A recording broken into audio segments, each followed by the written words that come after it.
Hello everyone. आज के session में हम लोग स्टार्ट करने जा रहे हैं लॉ ऑफ टॉर्ट्स के टॉप मोस्ट सेलेक्टेड एमसीक्यूज। ये बहुत ही वीवीआई होने वाले हैं। टोटल इसमें क्वेश्चन 100+ क्वेश्चंस होंगे, क्यूक रिवीजन के लिए होगा। ये आप सभी के लिए इम्पोर्टेंट है जिनके भी सिलेबस में लॉ ऑफ टॉर्ट्स होंगे, जैसे कि आपके जुडिशियरी हो या फिर यूजीसी नेट हो, आईबी हो, एलएलएम एंट्रेंस हो, जो भी एग्जाम है जिनके भी सिलेबस में लॉ ऑफ टॉर्ट्स हैं उनके लिए बहुत इंपॉर्टेंट एमसीक्यूज होने वाले हैं। इसमें अभी जो भी एग्जाम हो रहे हैं उनके एग्जाम पैटर्न में किस तरीके से क्वेश्चन पूछे जा रहे हैं उन पे बेस्ड ये एमसीक्यूज होने वाला है। तो चलिए हम लोग वीडियो को स्टार्ट करते हैं। जिन्होंने भी चैनल को सब्सक्राइब नहीं किया सब्सक्राइब कर लीजिए एंड साथ ही बेल आइकन प्रेस कर लीजिए ताकि जो भी वीडियो अपलोड हो आप तक नोटिफिकेशन चला जाए और आपसे कोई भी पोर्शन मिस ना हो सके एग्जाम में। अगर किसी और प्लेटफॉर्म से हमसे जुड़ना चाहते हैं तो डिस्क्रिप्शन में टेलीग्राम का लिंक है, आप वहाँ हमसे जुड़ सकते हैं। और कोई भी क्वेश्चन क्वेरी हो तो आप वीडियो के कमेंट सेक्शन में या फिर टेलीग्राम पे हमसे पूछ सकते हो।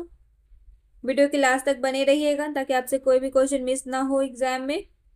तो चलिए स्टार्ट करते हैं। हमारा पहला क्वेश्चन है, the maxim res ipsa loquitur is a rule of. Res ipsa loquitur का सिद्धांत है, क्या सिद्धांत है इसका? ऑप्शन है नेग्लिजेंस, बी एविडेंस का, सी रूल ऑफ लॉ का, डी विकेरियस लाइबिलिटी प्रतिनिधिक दायित्व का। इसमें किस चीज से रिलेटेड है रेस इप्सा लोक्यूटर हमारा? ये एविडेंस, साक्ष्य विधि का ये नियम है, सिद्धांत है, ऑप्शन बी। नेक्स्ट क्वेश्चन हमारा है, match list 1 with list 2 and select the correct answer using the code given below the list. सूची 1 को सूची 2 से मिलाना है और फिर जो नीचे हमारा कोड दिया गया है उससे हमें करेक्ट आंसर चूज करना है। तो चलिए हम देखते हैं लिस्ट 1 में हमारा क्या दे रखा है, लिस्ट 2 में क्या। जैसे कि लिस्ट 2 में आप देख सकते हो यहाँ पे कुछ जनरल डिफेंसेस के बारे में डिस्कस किया गया है और लिस्ट 1 में हमारा केस लॉज दिया गया है। तो फर्स्ट है हमारा लिस्ट 1 में बोरहिल वर्सेस यंग, सेकेंड है स्टर्जेस वर्सेस बिडमैन, सी है ग्लोसेस्टर वर्सेस ग्रामर स्कूल, थर्ड है हमारा news street versus London express newspapers. और लिस्ट 2 में हमारा कुछ जनरल डिफेंसेस है उसमें है हमारा first deformation, second nuisance, third negligence and fourth damnum sine injuria. तो हम इन दोनों को मिलाएंगे कि कौन सा केस लॉ किससे रिलेटेड है और फिर हम कोड के अकॉर्डिंग अपना सही आंसर चूज करेंगे। तो इसमें जो हमारा सही आंसर हो जाएगा वो हमारा कौन सा हो जाएगा? Option D. थर्ड क्वेश्चन है हमारा, विच of the following is correctly matched. निम्नलिखित में से कौन सही सुमेलित है? हमें इन चारों में सही मिलान करना है। तो कौन सा है इसमें जो सही है? तो फर्स्ट है हमारा लॉ ऑफ टॉर्ट, इस साइड है आपका Percy H Winfield, option B है right in personam tort, third है tortum French word, last option D है law of torts John Austin. तो हमें इसमें से मिलाना है कि कौन सा सही मैच्ड है इन चारों ऑप्शंस में से। तो इसमें हमारा ऑप्शन ए सही है। ये जो लॉ ऑफ टॉर्ट है ये विनफील्ड कहते हैं, विनफील्ड लॉ ऑफ टॉर्ट कहते हैं। और सामन क्या कहते हैं? सामन लॉ ऑफ टॉर्ट्स कहते हैं। सामन क्या कहते हैं? Law of torts. और विनफील्ड क्या कहते हैं? Law of tort. तो हमारा फर्स्ट सही है। ये देख रहे हो यहाँ पे law of tort John Austin नहीं कहते हैं, ये सामंड का कथन है। टॉर्टम फ्रेंच वर्ड नहीं है, ये लैटिन वर्ड है। राइट इन पर्सोनम हम टॉर्ट में नहीं देखते हैं, हम कहाँ देखते हैं राइट इन पर्सोनम? कॉन्ट्रैक्ट में देखते हैं। और टॉर्ट में हम क्या देखते हैं? Right in RAM, right in RAM. और राइट इन पर्सोनम हमें कॉन्ट्रैक्ट एक्ट में देखने को मिलता है। तो यहाँ पे जो हमारा सही आंसर हो जाएगा वो कौन सा होगा? Option A. नेक्स्ट क्वेश्चन है, which one of the following does not fall under the general principles of tortious liability. निम्नलिखित में से कौन अकृत्यात्मक दायित्वों के सामान्य सिद्धांत के अंतर्गत नहीं आता है? यानी ये जो चार ऑप्शंस दिए गए हैं इनमें से कौन है जो जनरल डिफेंसेस ऑफ टॉर्ट नहीं है? तो हमारा फर्स्ट है डैमनम साइन इंजूरिया, सेकेंड है voluntary non fit injuria, third है इंजूरिया साइन डैमनम और फोर्थ है king can do no wrong, संप्रभु कोई गलती नहीं कर सकता। इसमें से कौन सा ऐसा है जो हमारे जनरल डिफेंसेस में नहीं आते हैं? तो king can do no wrong, ये जो ऑप्शन डी है वो हमारा यहाँ पे सही आंसर है। और ऊपर के जो ये तीन है तीनों ही जनरल डिफेंसेस है टॉर्ट्स के। नेक्स्ट क्वेश्चन है, which of the following statements are correct in the context of rule laid down in the case of Rylands versus Fletcher. ये जो रैलन वर्सेस फ्लेचर प्रकरण में जो निर्धारित नियम थे उसके संदर्भ में निम्नांकित में से इन पांचों में से कौन से कथन सही है? यानी कौन सा नियम निर्धारित किया गया था रेलन वर्सेस फ्लेचर के प्रकरण में? तो देखते हैं हम क्या सब है इसमें। फिर यहाँ पे हमें जो है choose the correct answer from the options given below. जो ऑप्शन है इनमें से कौन कौन सा जो स्टेटमेंट है वो सही है, ये हमें ऑप्शंस में से चूज करना है। ठीक, तो चलिए हम देखते हैं कि क्या है यहाँ पे हमारा। तो ऑप्शन सिचुएशन फर्स्ट, तो यहाँ सिचुएशन फर्स्ट है हमारा, some dangerous things must have been brought by a person on his land. किसी व्यक्ति द्वारा अपनी भूमि पर कोई परिसंकट में चीज अवश्य लाया गया होना चाहिए। सेकेंड है द थिंग ब्राउड और kept bye a person on his land must not escape. व्यक्ति द्वारा अपनी भूमि पर लाई गई अथवा रखी गई चीज वहीं पर रहनी चाहिए। Third, it must not be non natural use of land. यह भूमि पर अप्राकृतिक उपयोग नहीं होना चाहिए। फोर्थ है द थिंग ब्राउड और kept bye a person on his land must escape. किसी व्यक्ति द्वारा लाई गई अथवा उसके द्वारा धारित चीज वहां से विस्थापित होनी चाहिए। Last, it must be non natural use of land. यह अनिवार्यतः भूमि का अप्राकृतिक प्रयोग होनी चाहिए। तो इनमें से कौन कौन सा सिचुएशन है जो रालेन वर्सेस फ्लेचर के केस में जो निर्धारित किया गया था वो नियम है। तो हमें जो नीचे करे ऑप्शंस दिए गए हैं इसमें से चूज करना है कि कौन कौन सा सिचुएशन जो है वो हमारा सही है। तो यहाँ पे हम देखते हैं कि हमारा कौन कौन सा सिचुएशन सही है इन पांचों में से। तो यहाँ ऑप्शन सी था, डी कट गया था तो हमने यहाँ लिख दिया है। अब हम देखते हैं कि कौन कौन सा सही है। हमारा ऑप्शन डी सही है, ए डी ई, यानी कि इसमें से जो है सिचुएशन में से इसमें से हमारा ए सही है एंड डी सही है, ई सही है। ये तीनों ही जो है वो रैलिन वर्सेस फ्लेचर के केस में प्रतिपादित किया गया था। अब देखते हैं नेक्स्ट क्वेश्चन क्या। मैच लिस्ट 1 विथ लिस्ट 2 है और जो कोड दिया गया उससे हमें सही आंसर चूज करना है। तो हम देखते हैं कि हमारा लिस्ट 1 लिस्ट 2 में क्या दे रखा है। तो लिस्ट 1 में हमारा कुछ मैगजीन्स दे रखा है और लिस्ट 2 में उसके मीनिंग दे रखे उस मैगजीन के। तो कुछ प्रिंसिपल वगैरह हैं। तो फर्स्ट में हमारा लिस्ट 1 में क्यों फैसिट पढ़ेलियम फैसिट पर से, सेकेंड है volenti non fit injuria, third damnum sine injuria, fourth है रिस्पोंडेंट सुपीरियर। और लिस्ट 2 में जो प्रिंसिपल या फिर मीनिंग है वो क्या है। फर्स्ट है let the principal be liable be, second है damage without the violation of a legal right, third है voluntary consent to suffer some harm, fourth है the act of an agent is the act of the principal. हमें maxim से इस principal या meaning को मिलान करना है। हम देखते हैं कि कौन से मैगजीन में क्या प्रिंसिपल है। तो इसमें हमें जो सही आंसर है इस ऑप्शंस में से वो हमारा कौन सा होगा, ऑप्शन बी। नेक्स्ट क्वेश्चन है match list 1 with list 2। List 1 list 2 को मिलाना है और नीचे जो कोड है उससे हमें सही उत्तर चूज करना है। तो लिस्ट 1 में हमारा कुछ लाइबिलिटी वगैरह दे रखी है और सेकेंड में हमारा केस लॉ है। तो लिस्ट 1 में पहला vicarious liability, second absolute liability, third है स्ट्रिक्ट लाइबिलिटी, फोर्थ है हमारा vicarious liability of the state, राज्य का प्रतिनिधिक दायित्व। और लिस्ट 2 में क्या दे रखा है।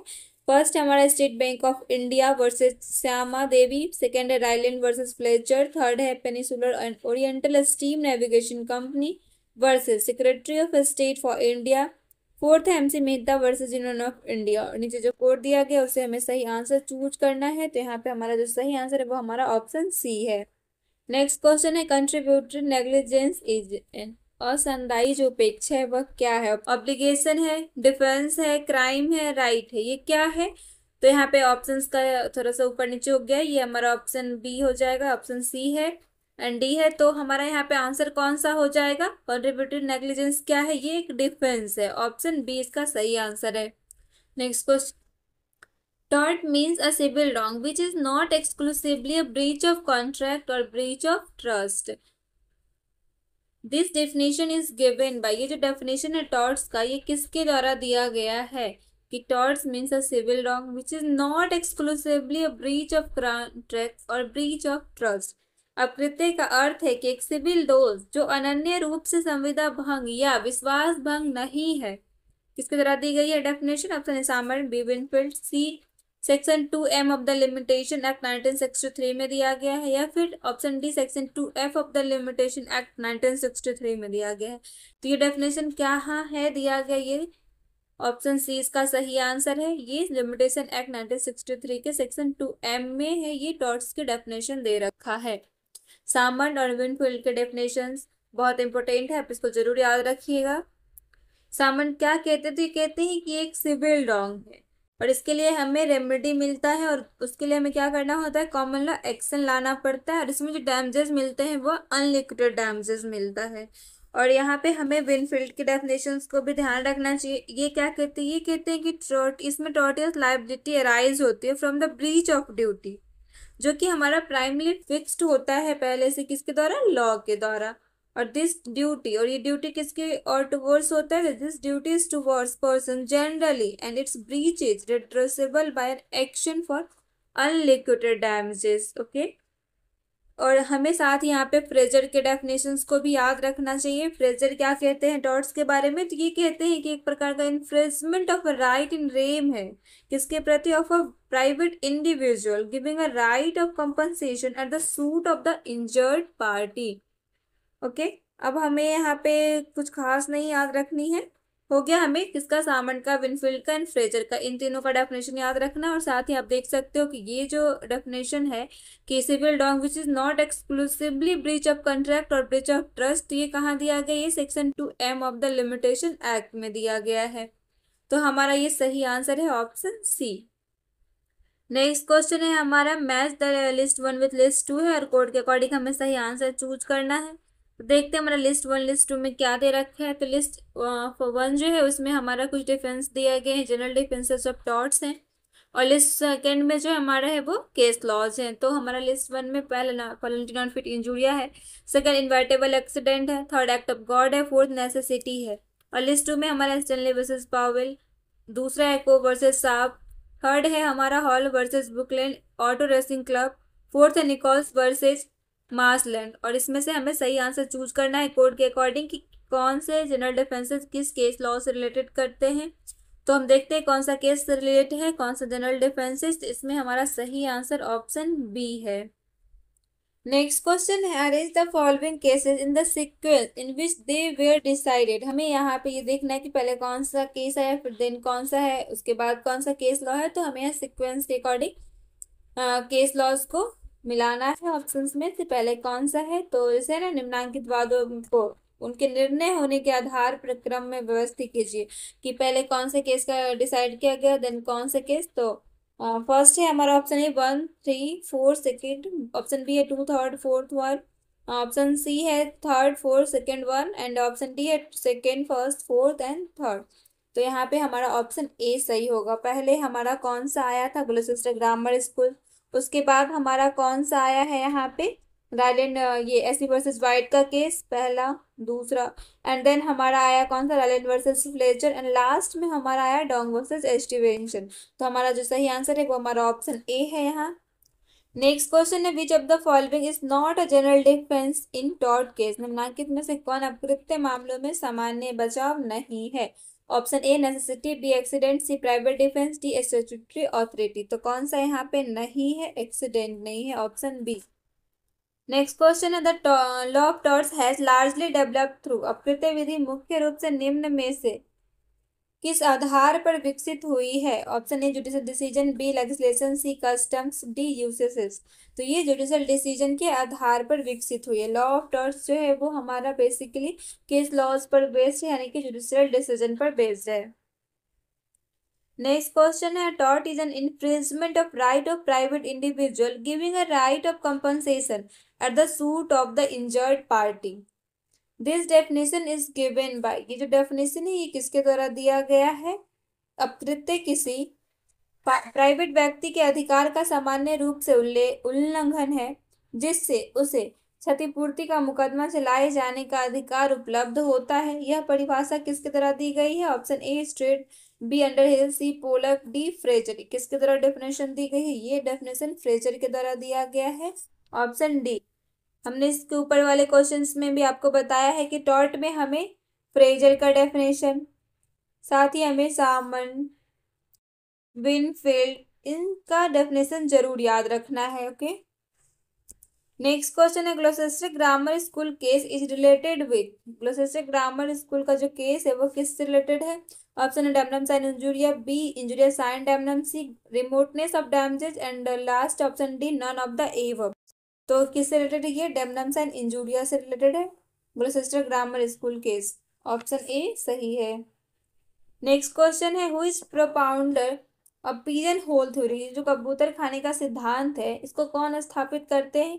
ऑप्शन ए ब्लैकस्टन की तरह दिया गया है, या फिर option B Winfield, C Salmond, D Roscoe Pound. ये किसकी तरह दिया गया? ये सामंड का है पिजन होल थ्योरी। विनफील्ड का थ्योरी क्या है? Utility theory. और सामंड का क्या है? Pigeon hole theory. Winfield's theory कौन सा है? Utility theory.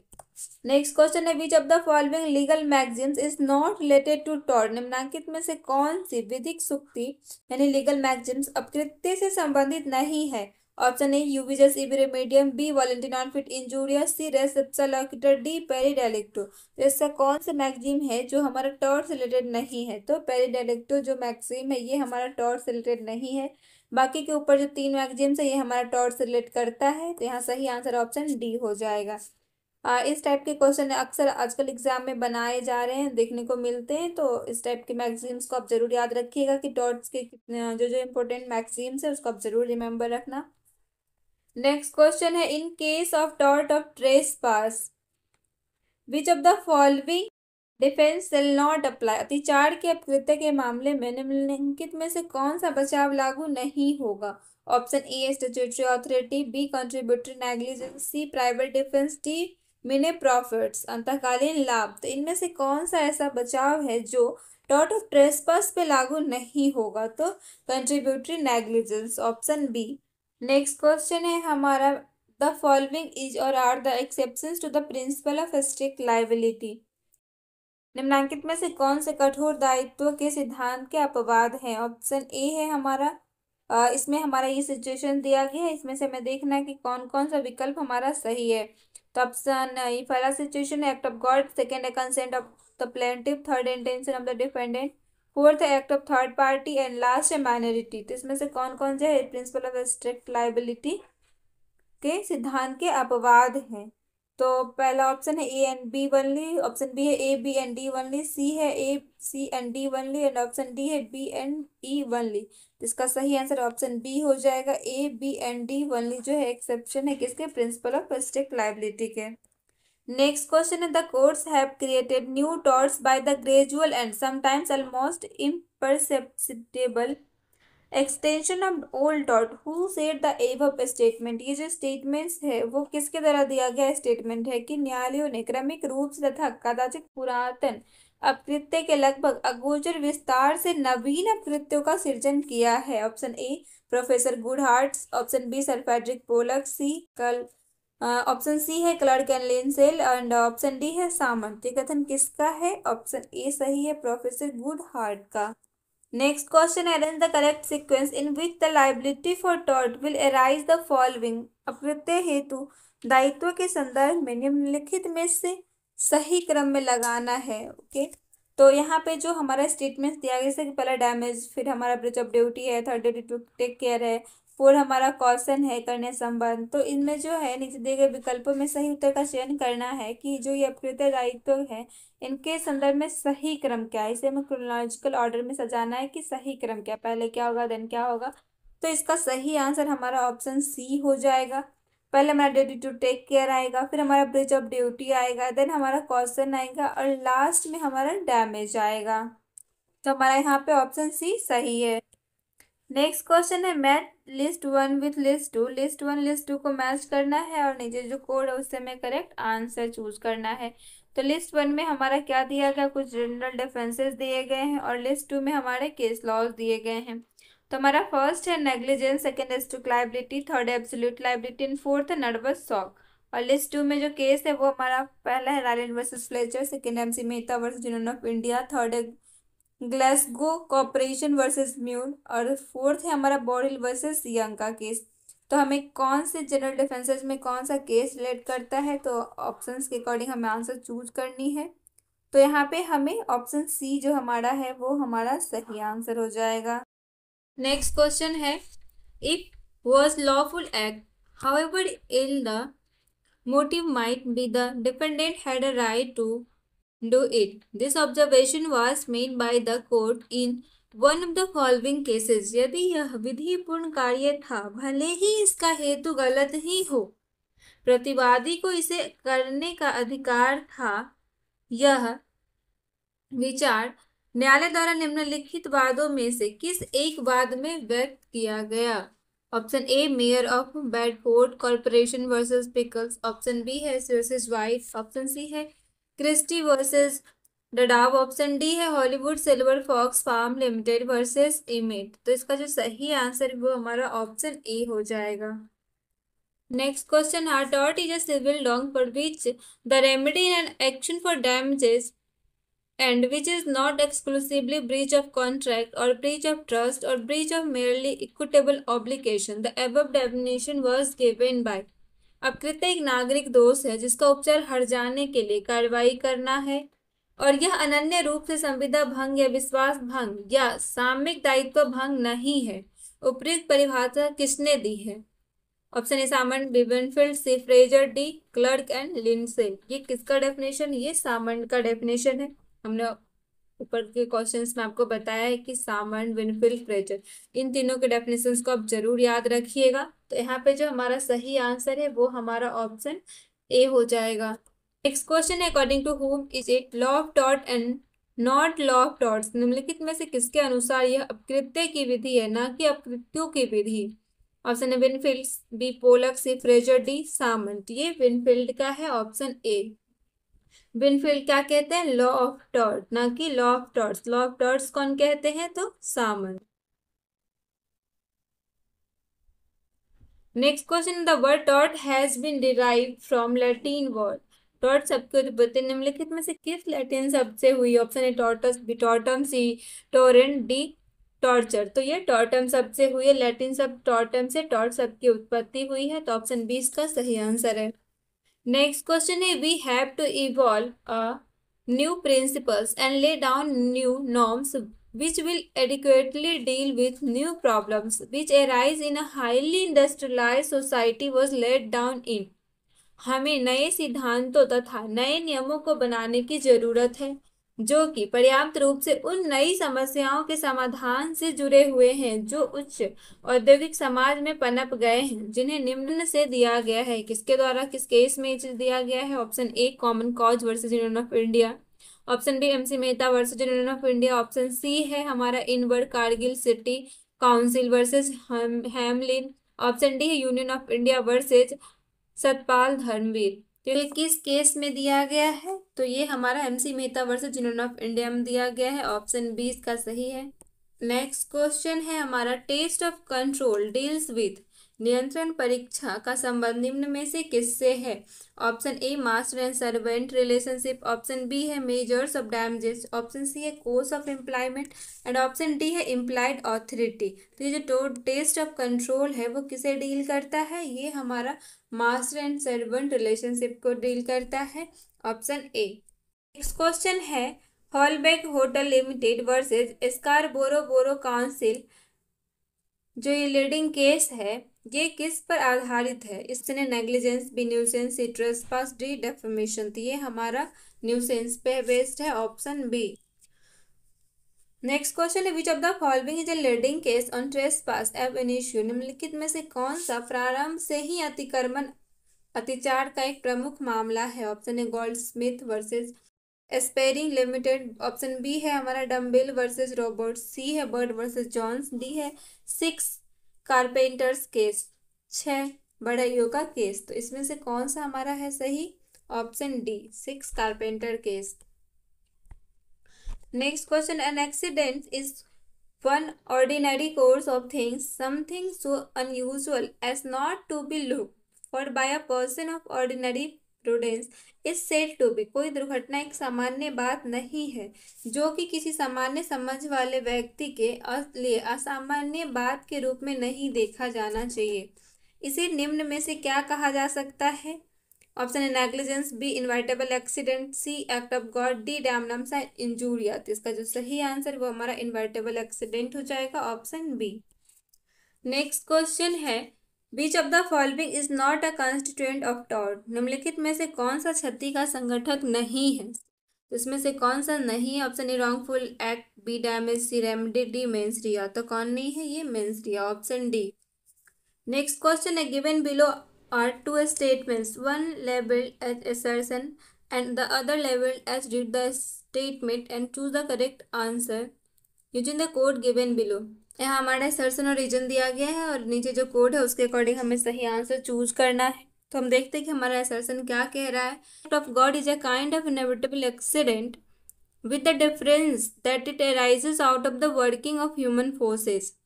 ईश्वरीय कृत्य एक प्रकार की अपरिहार्य दुर्घटना होती है जिसमें अंतर यह होता है कि यह मानवीय शक्तियों के कार्य से उत्पन्न होती है। रीजन है the occurrence need not be unique nor it be one that happens for the first time. It is enough that it is extraordinary and such as could not reasonably be anticipated। तर्क यह जरूरी नहीं है कि घटना अद्वितीय हो, ना ही यह जरूरी है कि यह पहली बार घटित हुई हो। यह पर्याप्त है कि यह असाधारण हो और ऐसी घटना हो कि इसके बारे में तर्कसंगत रूप से पूर्वानुमान ना लगाया जा सके। तो यहाँ पे जो कोड है उसे हमें बताना है कि असर्शन रीजन में से क्या सही है, दोनों सही है, क्या गलत है। तो यहाँ पे हमारा ऑप्शन ए है both A and R true and R is the correct explanation of A. Option B है both A and R true but R is not the correct explanation of A. Option C है A is true but R is false. Option D है A is false but R is true. तो यहाँ पे हमारा सही answer option D हो जाएगा। Assertion गलत है बट जो हमारा आर रीजन है वो हमारा सही है। नेक्स्ट क्वेश्चन है match items of list 1 with items of list 2 and choose the correct answer from the code given below. हमें लिस्ट 1 लिस्ट 2 को मिलाना है और नीचे जो कोड दिया गया है उसे हमें सही आंसर चूज करना है। लिस्ट 1 में हमारा दिया गया है कुछ केसेस के नेम है और लिस्ट 2 में हमारे उससे रिलेटेड टॉपिक है। तो हम देखते हैं लिस्ट 1 में क्या है। हमारा पहला है जॉन्स वर्सेस बॉयज, बी है स्कॉट वर्सेस सेफर्ड, सी है AH Khodwa versus state of Maharashtra, D है Victorian railway commissioner versus Coultas. और लिस्ट 2 में जो है remoteness of damage, medical negligence, nervous shock और फोर्थ है हमारा डॉक्ट्रिन ऑफ अल्टरनेटिव डेंजर। तो नीचे जो कोड दिया गया है उसमें हमें ये चीज़ सही आंसर दिखाना है कि नीचे के कोड के अकॉर्डिंग हमें सही आंसर चूज करना है कि कौन सा केस किस टॉपिक से रिलेटेड है। तो यहाँ पे हमारा ऑप्शन सी सही हो जाएगा answer, option C. Next question है who is the propounder of pigeon hole theory. Pigeon hole theory के प्रतिपादक कौन है। तो विनफील्ड है, सामंड है, पोलक है, फ्रेसर है। तो कौन है, सामंड है। ऑप्शन बी सही है इसका आंसर। नेक्स्ट क्वेश्चन है match the item of list 1 with the items of list 2 and choose the correct answer from the code given below. तो लिस्ट 1 लिस्ट 2 को देखना है और जो कोड है उसे हमें सही आंसर चूज करना है। तो लिस्ट 1 में हमारा कुछ मैगजीम्स दे रखा है और लिस्ट 2 में उस रिटेनिंग है उस मैगजीम्स का। तो लिस्ट 1 देखते हैं क्या है। पहला ex turpi causa non oritur, second है de minimis non curat lex, C है कॉजा कॉजन्स, सी डी है हमारा डी डाइड इन डीएम। और लिस्ट 2 में जो मीनिंग है वो हमारा पहला है इमीडिएट कॉज, सेकेंड है फ्रॉम एन इमोरल कॉज और नो एक्शन अराइजेस, थर्ड है from day to day, fourth है law does not concern itself with trifles. तो नीचे जो कोड है उसे हमें सही आंसर चूज करना है कि किस मैगजीन का क्या मीनिंग है। तो यहाँ पे हमारा बी जो ऑप्शन है वो सही है। नेक्स्ट क्वेश्चन है विच द फॉलोइंग इज और are exception to the rule of strict liability recognise by Rylands versus Fletcher. Rylands versus Fletcher द्वारा जो मान्यता प्रदान किए गए करे दायित्व यानी स्ट्रिक्ट लायबिलिटी का जो रूल के अपवाद निम्नलिखित में से कौन से हैं। फर्स्ट है हमारा डिफेंडेंट्स डिफॉल्ट, सेकेंड है एक्ट ऑफ गॉड, थर्ड है consent of the third party, fourth है स्टैट्यूटरी ऑथोरिटी। तो इस कोड से हमें सही आंसर चूज करना है कि कौन सा है। तो हमारा ऑप्शन डी सही होगा। सेकेंड एंड फोर्थ जो है वो हमारा क्या है, इसमें exception to the rule of strict liability जो कि रैलेंड वर्सेस फ्लेचर के केस में लेट डाउन किया गया था। नेक्स्ट क्वेश्चन है read assertion and reason and answer by using the code given below. assertion है negligence means a conduct which creates a risk of causing damage rather than a state of mind. उपेक्षा का आशय ऐसे आचरण से है जो क्षति पहुंचाने का जोखिम उत्पन्न करने के बजाय मन स्थिति है। रीजन है it is safe to start a bus before passengers completely get into it. यात्रियों के चढ़ने के पूर्व बस चालू करना सुरक्षित है। नीचे जो कोड है उसे हमें सही आंसर चूज करना है। तो ऑप्शन ए है both A and R correct but R is the correct explanation of A. Option B है both A and R correct but R is not the correct explanation of A. C है A is incorrect but R is correct. D है A is correct but R is incorrect. तो यहाँ पे जो सही है वो हमारा कौन सा है, ऑप्शन डी। जो असर्शन है वो सही है बट रीजन हमारा गलत है, तो ऑप्शन डी जो है हमारा वो सही है यहाँ आंसर। नेक्स्ट क्वेश्चन है which of the following thought is not related to nuisance based on physical discomfort or interference with another's health and safety. निम्नलिखित में से कौन सा अपकृत्य भौतिक असुविधा अथवा किसी के स्वास्थ्य एवं सुरक्षा से छेड़छाड़ पर आधारित उपताप से संबंधित नहीं है। ऑप्शन ए है ऑब्स्ट्रक्शन ऑफ लाइट, प्रकाश में व्यवधान। ऑप्शन बी है इंजरी टू प्रॉपर्टी, संपत्ति की क्षति। थर्ड है option C noise pollution. Fourth है option D pollution of water and air. तो इसमें सही आंसर हमारा कौन सा है? Option B injury to property. Next question, which of the following case is not related to remoteness of damages. Remoteness of damages से संबंधित, क्षति की दूरी से संबंधित नहीं है। Option A Scott versus Shepherd, B है in re and arbitration between Polemis and Furness Withy and company, C है सिरोस वर्सेस मूर, डी है overseas tankship limited versus Morts dock and engineering company. तो इसमें से कौन सा case है जो रिमोटनेस ऑफ डैमेज से रिलेटेड नहीं है? तो ऑप्शन सी। बाकी के जो तीनों हैं ए बी एंड डी, ये तीनों ही रिमोटनेस ऑफ डैमेज से रिलेटेड केस लॉज हैं, बट ऑप्शन सी जो है सिरोस वर्सेस मूड, ये रिमोटनेस ऑफ डैमेज से रिलेटेड नहीं है। नेक्स्ट क्वेश्चन है which of the following is correctly matched in relation to the defence of tort of defamation. मानहानि के अपकृत्य के प्रतिवादी के संबंध में निम्नलिखित में से कौन सही सुमेलित है? पहला हमारा फेयर कमेंट, उचित टीका टिप्पणी। इसमें क्या कहा गया? An expression a statement of fact rather than expression of opinion, तथ्य के कथन के प्रकटन के बजाय राय का प्रकटन।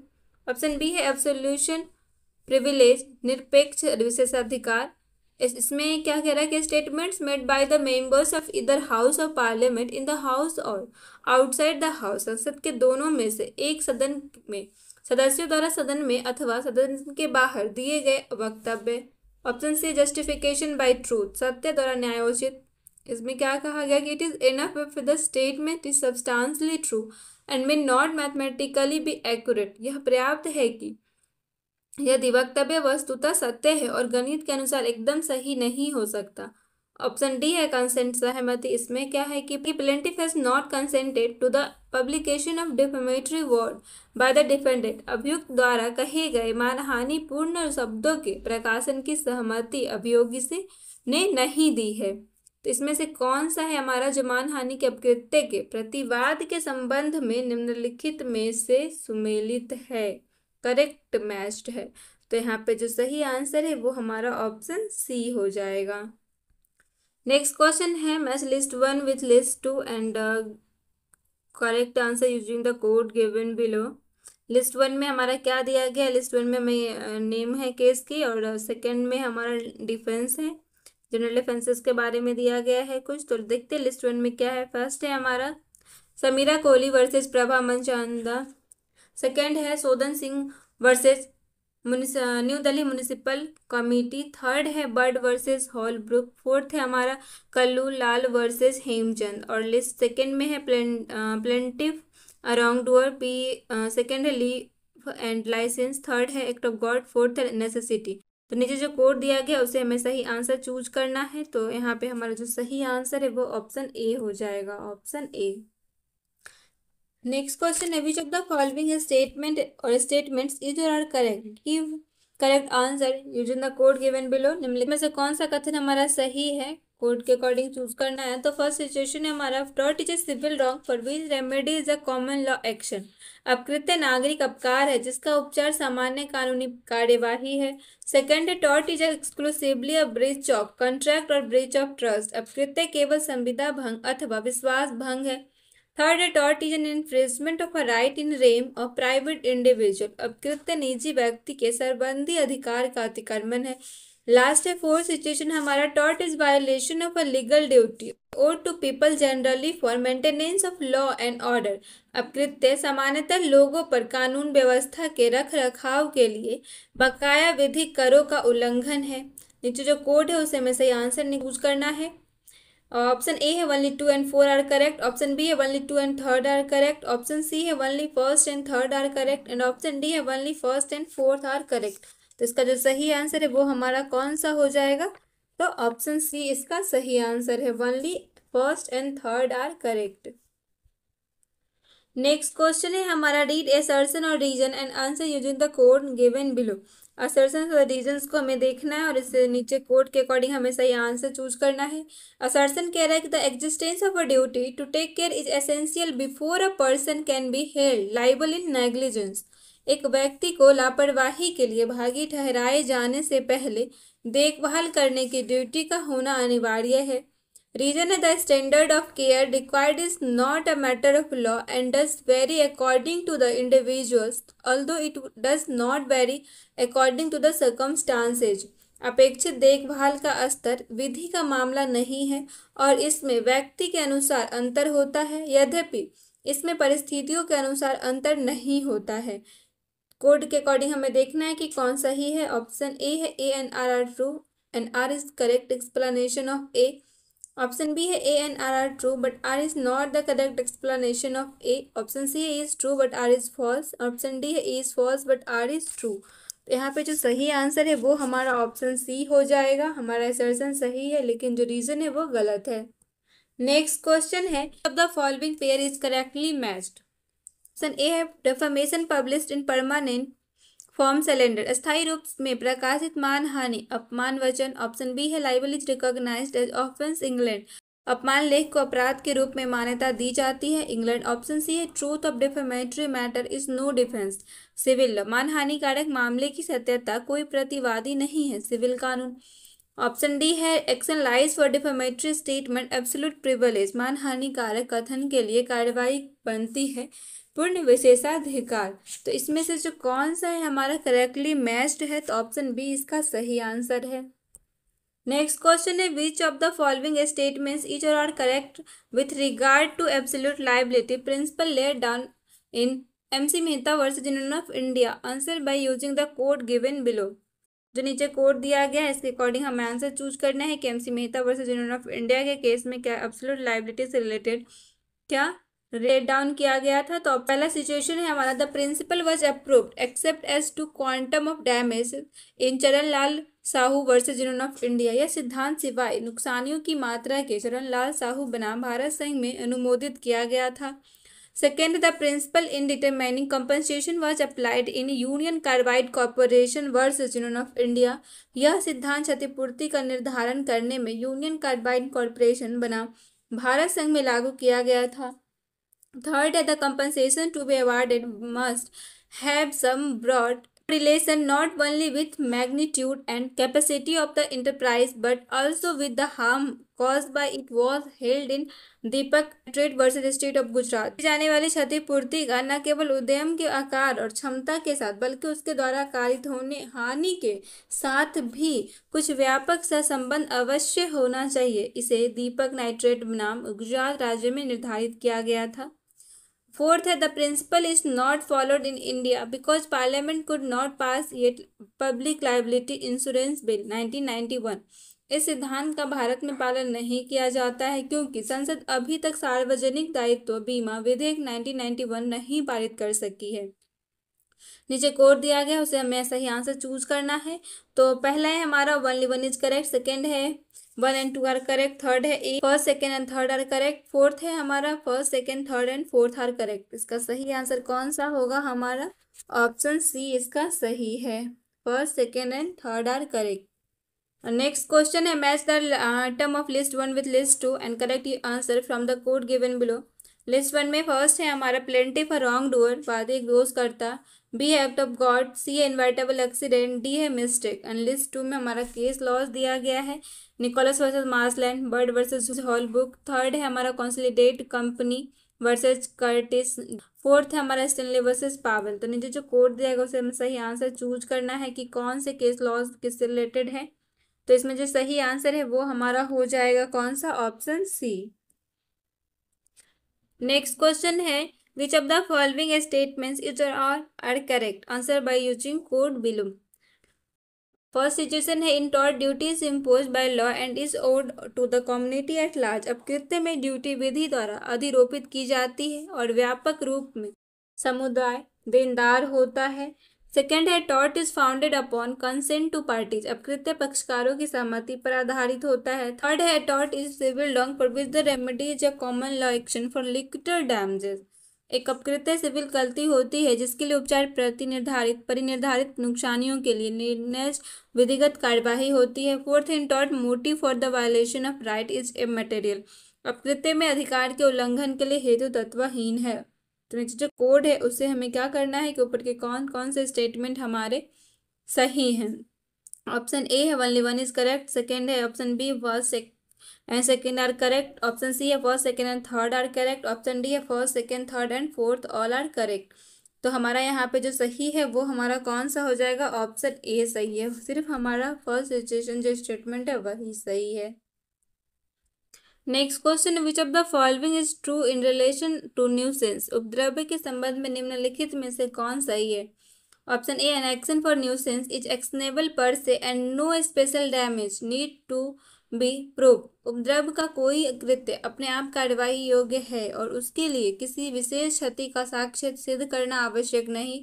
ऑप्शन बी है, it can be committed through the medium of intangible objects. यह अदृश्य वस्तुओं के माध्यम से भी किया जा सकता है। Option C, it is direct interference with the possessions of plaintiff.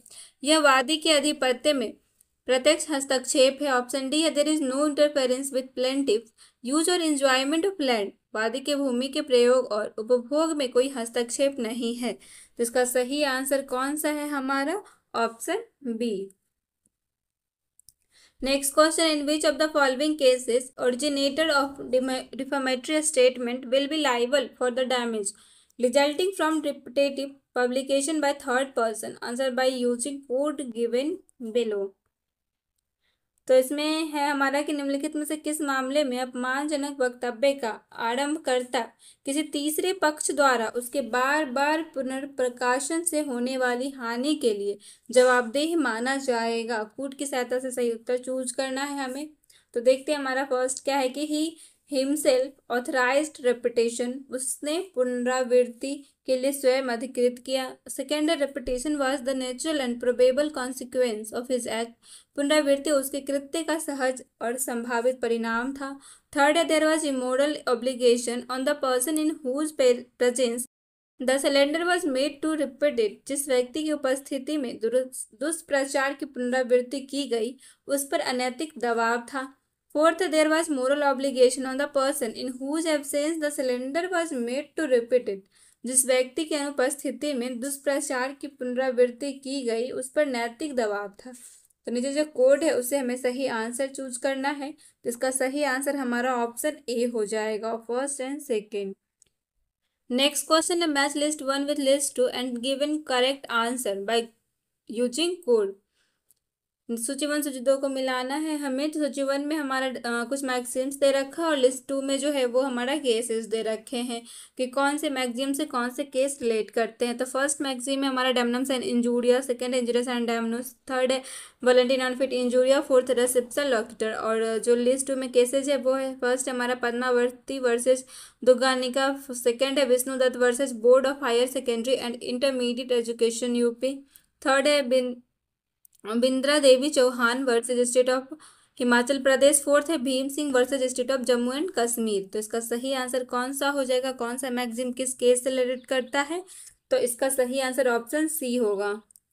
Next question, in which among the following cases malice becomes relevant to determine a person's liability in law of torts. Answer ही by using codes. अपकृत्य विधि शास्त्र में निम्नलिखित में से किस मामले में किसी व्यक्ति की जवाबदेही तय करने में विद्वेष प्रासंगिक होता है।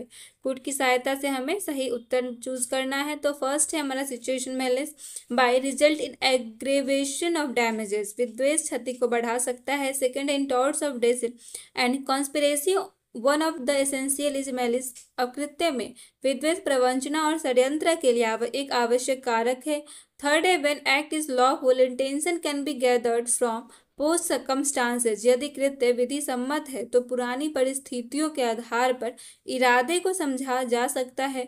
फोर्थ है causing of person comfort by lawful means may turn lawful act into a tort, विधि सम्मत तरीके से निजी सुख का आयोजन विधि सम्मत कृत्य को अपकृत्य में बदल सकता है।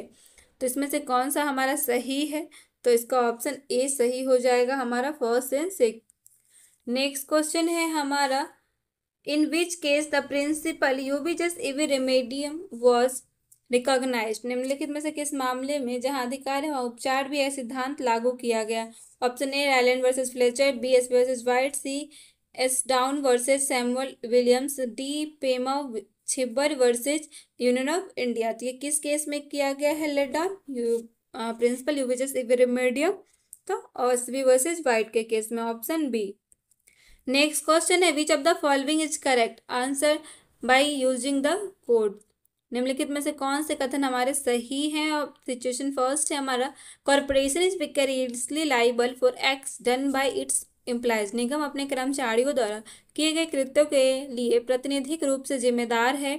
सेकेंड है minor is liable for the torts committed by him, अवयस्क अपने अपकृत्य के लिए जिम्मेदार है।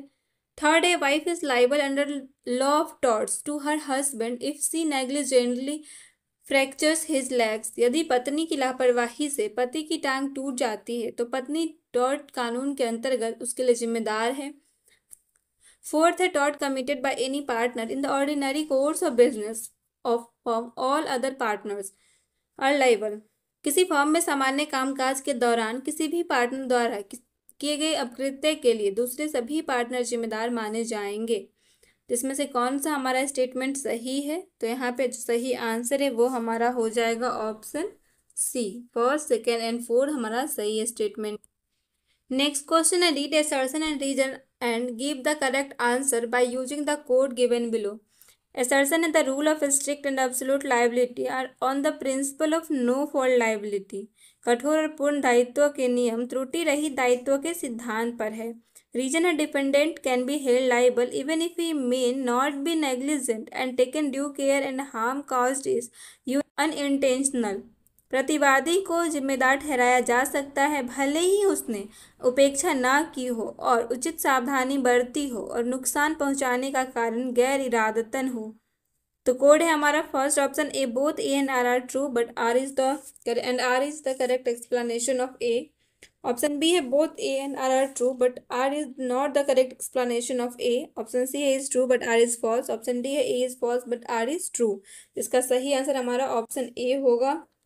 एसर्शन और रीजन दोनों सही है और जो रीजन है वो करेक्ट एक्सप्लेनेशन भी है किसका? एसर्शन का। तो हमारा यहाँ ऑप्शन ए सही हो जाएगा। एंड क्वेश्चन है what is the following is an example of public nuisance. निम्नलिखित में से कौन सा एक सार्वजनिक उपताप का उदाहरण है? Option A constructing a structure on highway, राजमार्ग पर एक स्ट्रक्चर का निर्माण करना। Option B obstruction to light and air by neighbour in a private locality, एक निजी स्थल में पड़ोसी के द्वारा प्रकाश और वायु में बाधा। Option C extension of the branch of a tree to others पर प्रॉपर्टी, दूसरे की संपत्ति में एक वृक्ष की शाखा का बढ़ना। वो ऑप्शन डी है running of loud music in the residential complex, आवासीय परिसर में तेज संगीत बजाना। तो कौन सा इसमें से पब्लिक न्यूसेंस का एक बेस्ट एग्जाम्पल होगा? तो यहाँ पे ऑप्शन ए जो है हमारा वो सही है। नेक्स्ट क्वेश्चन है two passengers buses crossed and brushed each other in such a way that the left hand of two passengers in one of these buses were cut off below the shoulder joint. Drivers of both the buses were held liable towards the victim on the basis of, यात्री बसों के एक दूसरे से इस प्रकार से भिड़ंत हुई कि इन दोनों बसों में से एक बस में सवार दो यात्रियों के बाएं हाथों को कंधों के जोड़ के नीचे से काटा गया। दोनों बसों के चालकों को निम्नलिखित में से किस आधार पर पीड़ितों के लिए उत्तरदायी माना गया?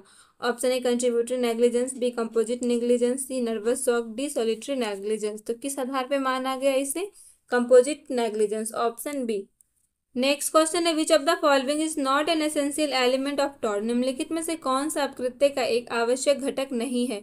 Option A tort is a civil wrong, अपकृत्य एक दीवानी गलती है। ऑप्शन बी है this civil wrong is other than a mere breach of contract and breach of trust, यह दीवानी गलती अन्य मामले में केवल मात्र अनुबंध और विश्वास का उल्लंघन से अलग है। ऑप्शन सी है it is similar to criminal wrong relating to uncivilised act, यह असभ्य कृत्य से जुड़ी एक आपराधिक गलती के समान है। ऑप्शन डी है this wrong is redressable by an action for unlimited damages, इस गलती को अपनी निर्धारित क्षतियों के लिए कार्यवाही के द्वारा सुधारा जा सकता है। तो इसका सही आंसर कौन होगा? हमारा ऑप्शन सी। ये हमारा टॉर्ट का एक एसेंशियल एलिमेंट नहीं है, बाकी के फर्स्ट सेकेंड एंड फोर्थ जो है ये हमारा एसेंशियल एलिमेंट्स हैं टॉर्ट्स के। तो यहाँ पे हमारा सही answer option C. Next question है match list 1 with list 2 and select correct answer from using the code given below.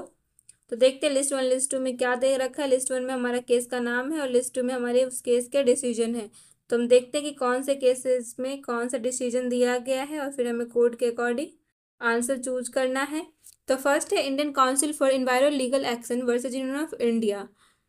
Second है राजन वर्सेज फ्लेचर। थर्ड है Lakshmi Rajan versus Malhar hospital limited. Fourth है हमारा union of India versus united insurance company limited. और decision है हमारा first patient's consent for the operation did not imply consent to the removal of her uterus. शल्य चिकित्सा के लिए मरीज की सहमति का अर्थ उसका गर्भाशय निकालना नहीं था। Second absolute liability on enterprise carrying on hazardous inherently dangerous activity. जोखिमपूर्ण और अत्यंतिक रूप से खतरनाक कार्यकलाप करने वाले उपक्रम का अत्यंतिक उत्तरदायित्व। थर्ड है हमारा जब liability keeping dangerous for things on land, जमीन पर खतरनाक चीजें रखने उत्तरदायित्व का। और लास्ट है हमारा contributory negligence, driver can not be imputed to passengers of, चालक की उपेक्षा को सवारियों पर अध्यारोपित नहीं किया जा सकता। तो हम देखते हैं कि किस केस में क्या कहा गया है। तो इसमें जो सही आंसर है वो हमारा हो जाएगा कौन सा, ऑप्शन ए। ऑप्शन ए यहाँ सही है। नेक्स्ट क्वेश्चन है read assertion and reason and answer using code given below. Assertion है in case of vicarious liability a master is held liable for negligence of his servant in driving his vehicle in the course of employment। प्रतिनिधिक दायित्व में मालिक को नियोजन के अनुक्रम में उसकी गाड़ी चलाने में नौकर की उपेक्षा के लिए उत्तरदायी ठहराया जाता है। रीजन है municipal corporation can not be held liable for the negligence of its servant in driving a vehicle belonging to corporation in course of its business. नगर निगम को उसके कार्य हेतु निगम की गाड़ी चलाने में अपने नौकर की लापरवाही के लिए उत्तरदायी नहीं ठहराया जा सकता है।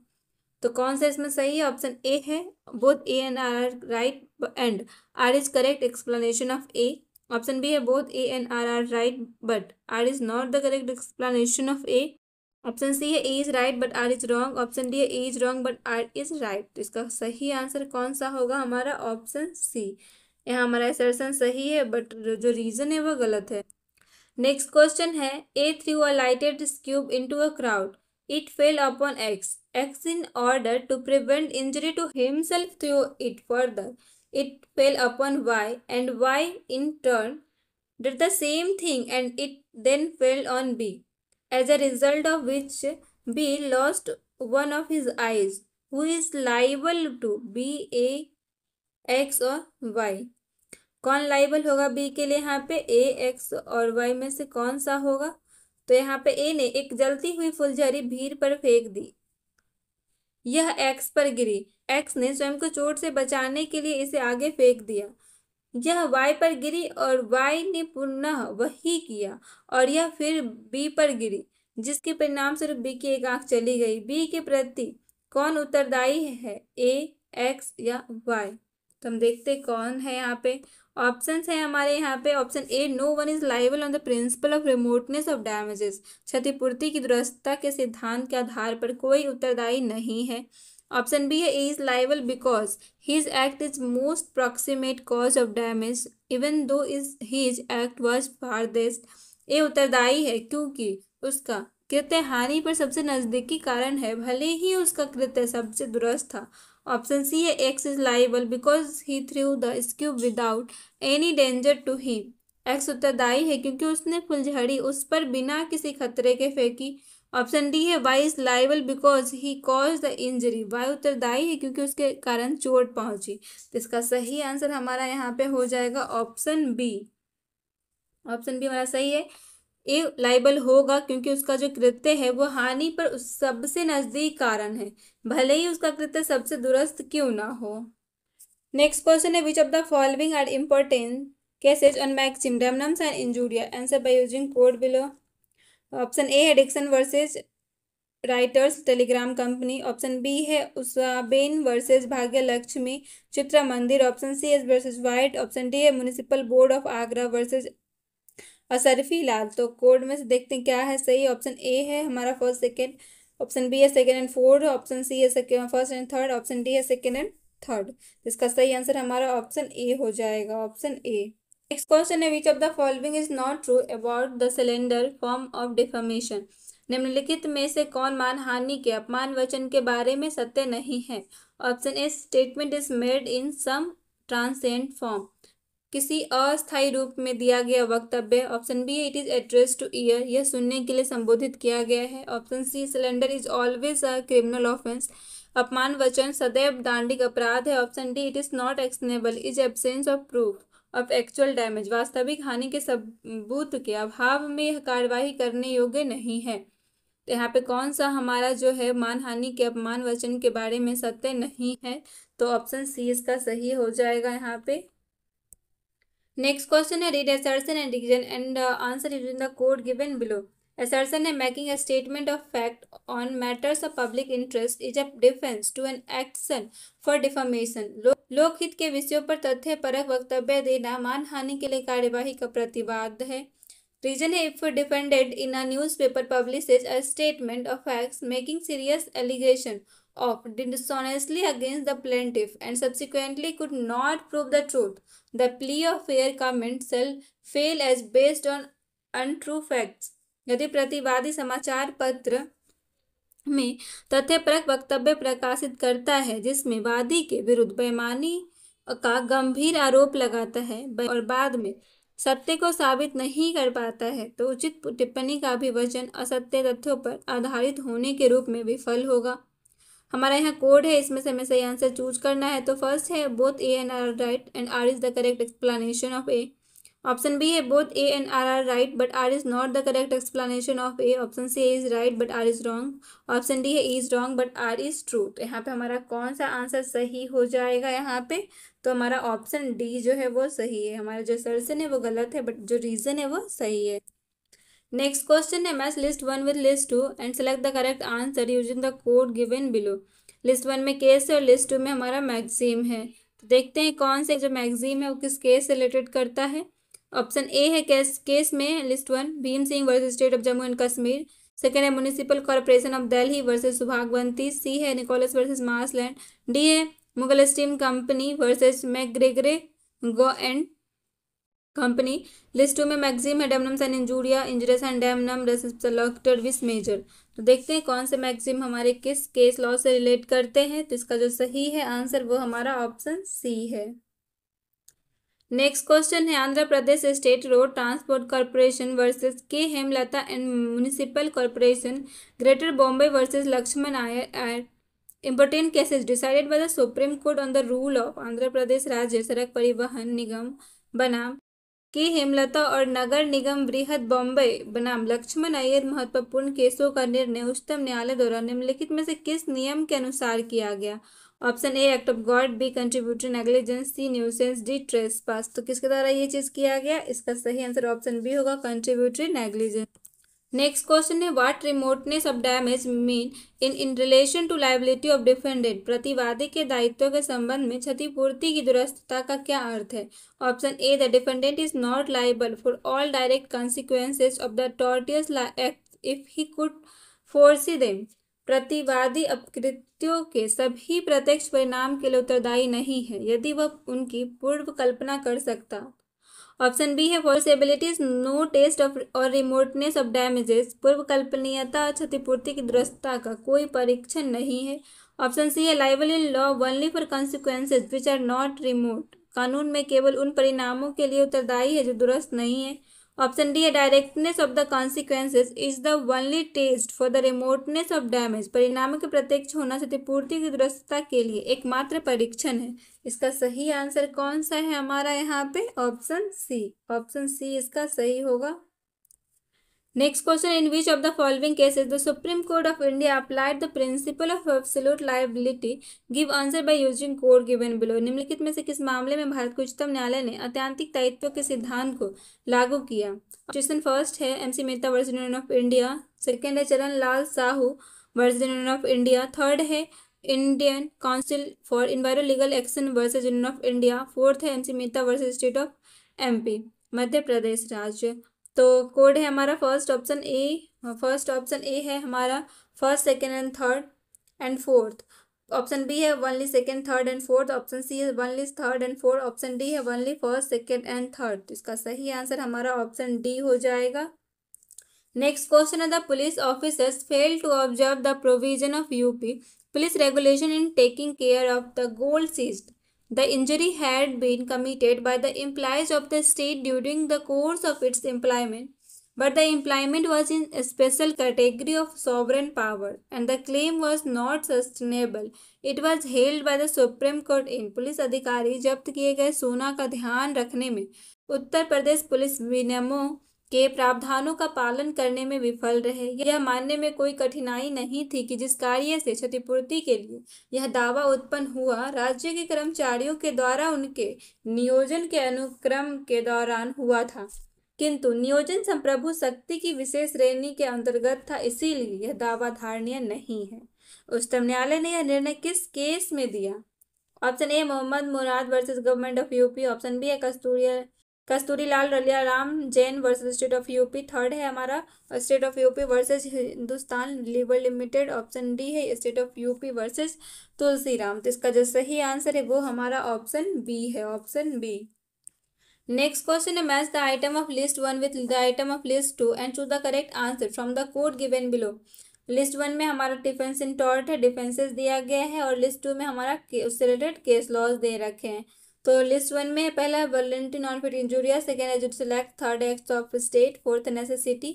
लिस्ट 2 में हमारा केस कौन कौन सा है देखते हैं। Olga Tellis versus municipal corporation of Bombay, second है Samaira Kohli versus Prabha Manchand, and third है अनवर हुसैन वर्सेज अजय कुमार, फोर्थ है विनोद कुमार शांतिलाल गोसलिया वर्सेज गंगाधर नरसिंहदास अग्रवाल। और कोड के अकॉर्डिंग देखते हैं कि कौन सा हमारा जो डिफेंस है वो किस केस से रिलेटेड है। तो फर्स्ट है देख सकते हो आप यहाँ पे कोड, इसका जो सही आंसर होगा वो हमारा हो जाएगा कौन सा, ऑप्शन ए। नेक्स्ट है which one of the following statements is correct in relation to the law of torts in India. भारत में अपकृत्य विधि के संबंध में निम्नलिखित में से कौन सा कथन सही है? ऑप्शन ए है it is based on morality that no one has a right to injure or harm other intentionally or even innocently. यह नैतिकता पर आधारित है कि किसी व्यक्ति को दूसरे को सासे या यहाँ तक कि अनिर्भिज्ञता से भी चोट पहुंचाने या अपहानि करने का अधिकार नहीं है। ऑप्शन बी है it is a civil wrong for which the remedy is a common law action for liquid damages. यह एक सिविल गलती है जिसके लिए परिनिर्धारित नुकसानी हेतु सामान्य कानूनी कार्यवाही उपचार है।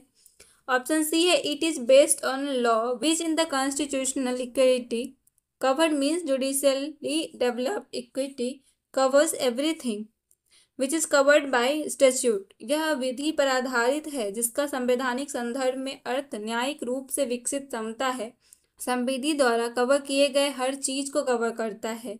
ऑप्शन डी है it is an act and no omission suffered by determinate person. यह एक कृत्य है ना कि लोप और जो संकल्पित व्यक्ति द्वारा सहन किया गया है। तो यहाँ जो सही है वो हमारा ऑप्शन ए होगा। नेक्स्ट है match list 1 with list 2 and choose the correct answer. तो लिस्ट 1 में हमारा केस लॉ है, लिस्ट 2 में उसका प्रिंसिपल है। तो लिस्ट 1 में पहला है हमारा Re Polemis and Furness Withy and company limited, second है Saheli versus commissioner of police Delhi, third है हमारा municipal corporation of Delhi versus Subhagwanti, fourth है Wales minerals federation Glamorgan coal company. List 2 में जो प्रिंसिपल है वो फर्स्ट है vicarious liability of the state, second remoteness of damage, third है duty of care to plaintiff, fourth है मैलिस ऑफ फैक्ट। कोड के according हम देखेंगे कि हमारा कौन सा यहाँ पे सही आंसर है। तो यहाँ जो सही है वो हमारा ऑप्शन ए है, ऑप्शन ए। नेक्स्ट है read assertion and reason and answer using code given below. Assertion है a master is liable for the torts committed by his servant while not acting in the course of his employment। कोई स्वामी अपने सेवक द्वारा उसके नियोजन काल में इतर समय में उसके द्वारा की गई अपकृत्य के लिए उत्तरदायी है। ऑप्शन रीजन है हमारा liability of the master for the act of his servant is based on the maxims respondent superior। अपने सेवक के कार्य के लिए स्वामी रिस्पोंडेंट सुपीरियर सूत्र के आधार पर उत्तरदायी है। नीचे जो कोड है उससे हमें सही आंसर चूज करना है। Option A both A and R true and R is the correct explanation of A. Option B है both A and R true but R is not the correct explanation of A. Option C है A is true but R is false, option D है A is false but R is true. यहाँ जो सही answer है वो हमारा कौन सा हो जाएगा यहाँ पे, तो यहाँ हमारा सही आंसर ऑप्शन डी हो जाएगा, A is false but R is true. Next question है, the defendant was a plaintiff's landlord and was living in the same building on the floor above him. Some rats damaged a rainwater box maintained by the defendant for the benefit of both of himself and plaintiff and the water running through injured plaintiff's goods below.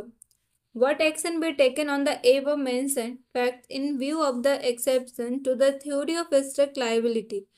तथ्य है, प्रतिवादी वादी का मकान मालिक था और उसी इमारत में उससे ऊपर वाले तल पर रहता था। कुछ चूहों ने प्रतिवादी द्वारा अपने तथा वादी दोनों के हित के लिए अनुरक्षित वर्षा जल बॉक्स को नुकसान पहुंचा दिया और पानी वादी के सामान के नीचे पहुंच गया, जिससे उसका नुकसान हो गया। कठोर दायित्व के सिद्धांत के अपवाद के मद्देनजर उपरोक्त तथ्यों के आधार पर क्या कार्यवाही की जा सकती है यहाँ पे? तो ऑप्शन ए है no action lie because of plaintiff's own fault, वादी की अपनी त्रुटि के कारण कोई कार्यवाही नहीं बनती। ऑप्शन बी है action lie because it is not act of God, कार्यवाही बनती है क्योंकि यह दैवीय कृत्य नहीं है। ऑप्शन सी है no action lie because of the consent of plaintiff, वादी की सहमति के कारण कोई कार्यवाही नहीं बनती। ऑप्शन डी है action lie because it is not an act of stranger, कार्यवाही बनती है क्योंकि यह कार्य किसी पर व्यक्ति द्वारा नहीं किया गया है। तो यहाँ पे जो सही आंसर है वो हमारा ऑप्शन सी होगा। नेक्स्ट क्वेश्चन है, which of the following is not a form of damnums and injuria, choose the correct answer from the code given below. निम्नलिखित में से कौन सा बिना क्षति के हानि के रूप नहीं है? तो नीचे जो कोड है उसे हमें सही आंसर चूज करना है यहाँ पे। तो यहाँ पे हमारा सही क्या होगा? फर्स्ट है जिसे there is no right of action for damages for contempt of court, न्यायालय की अवमानना की क्षतिपूर्ति के लिए कार्यवाही करने का कोई अधिकार नहीं है। सेकेंड है loss inflicted on individual traders by competition, प्रतिस्पर्धा द्वारा विशिष्ट व्यापारी पर हानि अधिरोपित करना। थर्ड है damage is done by a man acting under necessity to prevent a greater evil, क्षति बड़ी बुराई को रोकने की आवश्यकता के अंतर्गत कार्य करने वाले व्यक्ति द्वारा की जाती है। फोर्थ है damage cause by defamatory statement made on any occasion, क्षति किसी अवसर पर कहे गए मानहानिकारक कथनों से होती है। तो कौन सा है हमारा यहाँ आंसर? तो यहाँ पे हमारा ऑप्शन सी जो है वो सही होगा।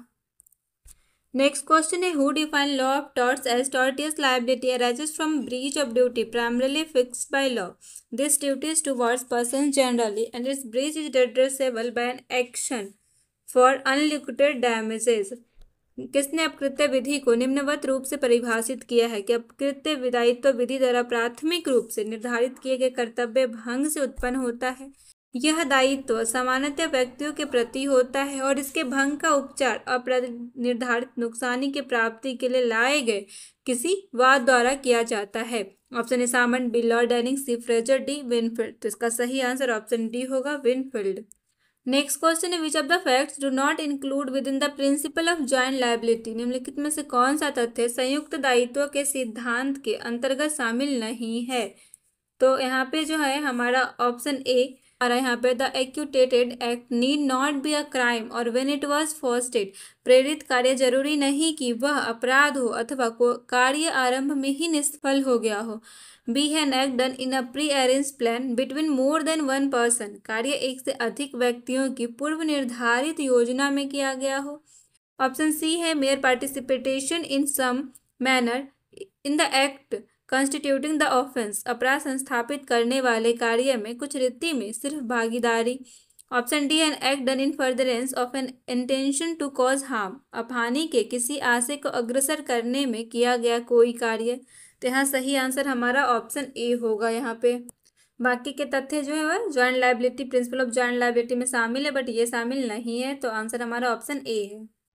नेक्स्ट क्वेश्चन है, which one of the following is not an exception to the rule of volenti non fit injuria, निम्नलिखित में से कौन सा वॉलेंटी नॉन फिट इंजूरिया जो सम्मति देता है उसे क्षति नहीं पहुंचती है का अपवाद नहीं है। Option A surgeon amputates a limb of a patient to save his life, शल्य चिकित्सक सर्जन किसी मरीज के जीवन को बचाने के लिए उसका कोई अंग काटता है। Option B injury is caused while play fighting with neck to sword at a religion functions, किसी धार्मिक समारोह में नंगी तलवारों से लड़ते हुए चोट लगती है। Option C, injuries caused while doing lawful acts under contract, संविदा के तहत विधि सम्मत कार्य करते हुए चोट लगती है। ऑप्शन डी है, injury is caused to a player in football match, football match में किसी खिलाड़ी को चोट लगती है। यहाँ पे कौन सा आंसर हमारा सही होगा? Option B. ऑप्शन बी जो है हमारा वो वॉलंटरी नॉन फिट इंजरी का अपवाद नहीं है। नेक्स्ट क्वेश्चन है हमारा, assertion and reason and give the correct answer with the help of code given below. Assertion है हमारा, mental element is an essential element is most of the torts, अप्रत्यय के अधिकतर मामलों में मानसिक स्थिति आवश्यक स्थिति होती है। Reason state of mind of the defendant is not relevant to assertion his liability and all branches of law of torts, प्रतिवादी की मानसिक स्थिति अपकृत्य विधि की सभी शाखाओं में उसकी जिम्मेदारी अभिनिश्चित करने के लिए सुसंगत नहीं होती है। यहाँ पे कोड है हमारा, फर्स्ट ऑप्शन ए है, both A and R are true and R is the correct explanation of A. Option B है, both A and R are true but R is not the correct explanation of A. Option C है, both A and R are true. Option D है, both A and R are wrong. तो यहाँ जो सही answer है वो हमारा कौन सा हो जाएगा? यहाँ पे option D. Next question, in which of the following cases is the occupier of a house liable for negligence, निम्नलिखित किस मामले में किसी मकान का अधिभोगी उपेक्षा के लिए जिम्मेदार माना जाता है? Option A, keeping a dog which may bite trespassers, ऐसा कुत्ता रखना जो अतिचारियों को काट सकता है। Option B, fixing broken glass pieces on the top of a wall to prevent trespassers, अतिचारियों को आने से रोकने के लिए दीवार के सबसे ऊपरी भाग पर टूटे हुए कांच के टुकड़े लगाना। ऑप्शन सी है, setting spring guns in the premises to prevent trespassers, अतिचारियों को आने से रोकने के लिए अहाते में स्प्रिंग गन लगाना। ऑप्शन डी है, constructing a compound wall to prevent trespassers, अतिचारियों को आने से रोकने के लिए चार दीवारी का निर्माण करना। इसका सही आंसर हमारा ऑप्शन सी हो जाएगा। नेक्स्ट क्वेश्चन है, match the list 1 with list 2 and give the correct answer by using the code given below. नीचे दिए गए कोड के अनुसार सूची 1 सूची 2 को मिलाना है हमें। तो लिस्ट 1 में हमारा नेम ऑफ डिफेंस है, लिस्ट 2 में हमारा केस लॉ है। तो लिस्ट 1 में एक्ट ऑफ स्टेट है, second is consent, third act of God, fourth statutory authority है। और नेम ऑफ केस में हमारा क्या है लिस्ट 2 में? बुरॉन वर्सेस डैनमैन, सेकेंड है हमारा Hale versus Buckland and auto racing club, third है हमारा metropolitan asylum board versus Hills, fourth है निकोलस वर्सेस मार्सलैंड। तो कौन सा यहाँ सही आंसर होगा? हमारा ऑप्शन बी जो है वो सही हो जाएगा। Next question, in which case it was held by the supreme court that state was not liable on the ground that police were acting in discharge of a statutory power and power of the police in keeping the property in the police मलखाना was a sovereign power। किस मुकदमे में उच्चतम न्यायालय द्वारा यह अनिर्धारित यह अधिनिर्णय दिया गया था कि इस आधार पर राज्य उत्तरदायी नहीं था कि पुलिस सांविधानिक शक्तियों का प्रयोग करते हुए कार्यवाही कर रही थी। उसी संपत्ति को मलखाना में रखने की पुलिस की शक्ति संप्रभु शक्ति थी। तो यहाँ पे जो ऑप्शन है हमारा, first Ramawati Kaur versus state of Bihar, second है Radha Agarwal versus state of UP, third है Kasturi Lal versus state of UP, fourth है state of Bihar versus Rameshwar Prasad. यहाँ जो सही आंसर है वो हमारा कौन सा है? Option C, Kasturi Lal versus state of UP. Next question, in order to bring an action for tort the plaintiff has to prove that, अकृत्य के संबंध में कार्यवाही की जाने के लिए वादी को साबित करना पड़ता है। क्या साबित करना पड़ता है? Option A, there has been a legal damage cause to him, उससे विधिक हानि हुई है। Option B, violation of a legal right not vested in him, विधिक अधिकार का उल्लंघन जो उसमें निहित नहीं था। ऑप्शन सी है हमारा, there has been no legal damage cause to him, उसे किसी प्रकार की विधिक हानि नहीं हुई है। ऑप्शन डी है, violation of no legal right and has not resulted in harm to him, किसी विधिक अधिकार का उल्लंघन नहीं हुआ है इसीलिए कोई नुकसान नहीं हुआ है। यहाँ जो सही आंसर है वो हमारा ऑप्शन ए होगा। नेक्स्ट क्वेश्चन है, negligence is failure in duty to taking due care, the expression duty means उचित ध्यान देने के कर्तव्य की अवहेलना उपेक्षा है। अभिव्यक्ति कर्तव्य का अर्थ है क्या है? ऑप्शन ए, अलीगल ड्यूटी विधिक कर्तव्य, B a legal as well as moral duty विधिक तथा नैतिक कर्तव्य, C a legal as well as social duty विधिक तथा सामाजिक कर्तव्य, डी है अ स्पेसिफिक लीगल ड्यूटी विशिष्ट विधिक कर्तव्य। यहाँ सही आंसर हमारा ऑप्शन डी होगा। नेक्स्ट क्वेश्चन है the essential ingredients of the tort of negligence are. अपकृत्य विधि में उपेक्षा के आवश्यक तत्व इस प्रकार हैं।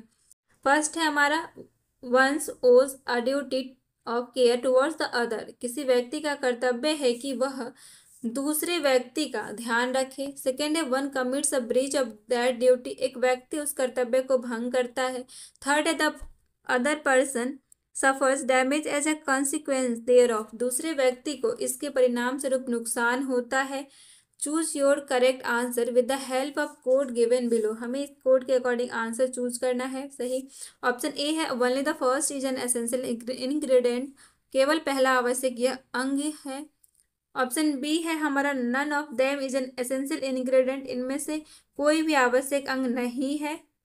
थर्ड है हमारा all of them are essential ingredients. उपरोक्त सभी अंग आवश्यक अंग है। एंड लास्ट है हमारा option D even if the first is absent the tort of negligence is committed. पहली स्थिति के ना होने पर भी लापरवाही का कृत्य किया जाता है। तो यहाँ जो सही आंसर है वो कौन सा हमारा होगा, यहाँ पे ऑप्शन सी जो है वो सही है। नेक्स्ट क्वेश्चन है defence of absolute privilege case of defamation is available in which of the following cases. निम्नलिखित मामलों में से किस मामले में मानहानि के संबंध में पूर्व विशेषाधिकार की रक्षा उपलब्ध है। तो यहाँ पे हमारा पहला है पार्लियामेंट्री प्रोसीडिंग संसदीय कार्यवाही। सेकंड है publication of matters of public interest लोकहित के मामलों का प्रकाशन। थर्ड है स्टेट कम्युनिकेशंस राज्य संचार। फोर्थ है जुडिशियल प्रोसीडिंग्स न्यायिक कार्यवाही। तो कोड के अकॉर्डिंग हमारा कौन सा आंसर सही है यहाँ पे, तो ऑप्शन डी जो है वो सही है। Next question the absolute liability theory on the basis of pollution causing industrial injuries was propounded bye. प्रदूषण के द्वारा औद्योगिक हानि के आधार पर अत्यंतिक दायित्व के सिद्धांत का प्रतिपादन निम्नलिखित में से किसने किया। Option A B R Krishna Iyer. Option B P N Bhagwati. Option C Kuldip Singh. Option D M N Venkatachaliah. तो इसका जो सही आंसर है वो हमारा ऑप्शन बी हो जाएगा P N Bhagwati. Next question the main aim of law of torts are.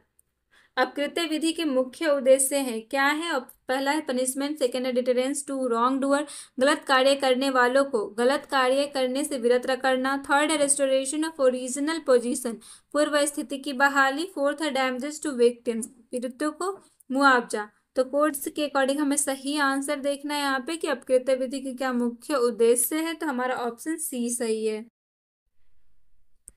Next question है फिल इन द गैप। रिक्त स्थान की पूर्ति करना हमें एसेंशियल फॉर अ टॉर्ट और नेग्लिजेंस इज। उपेक्षा के अपकृत्य का आवश्यक तत्व है क्या है यहाँ पे। तो फर्स्ट ऑप्शन है there must be moral duty नैतिक कर्तव्य अवश्य होना चाहिए। ऑप्शन बी है there should be a legal duty to act कार्य करने के लिए एक विधिक कर्तव्य होना चाहिए। थर्ड है option C the state has option to fix criminal liability. राज्य के पास आपराधिक दायित्व निर्धारित करने का विकल्प होना चाहिए। ऑप्शन डी है the act performed is duty to unavoidable accident. संपादित कार्य अपरिहार्य दुर्घटना के कारण है। तो यहाँ जो सही आंसर है वो हमारा ऑप्शन बी हो जाएगा there should be a legal duty to. Next question है which one of the following is not a valid defence in tort. निम्नलिखित में से कौन सा अपकृत्य का वैध बचाव नहीं है। Option A vis major. B voluntary non fit injuria. C inevitable accident. D scienti non fit injuria.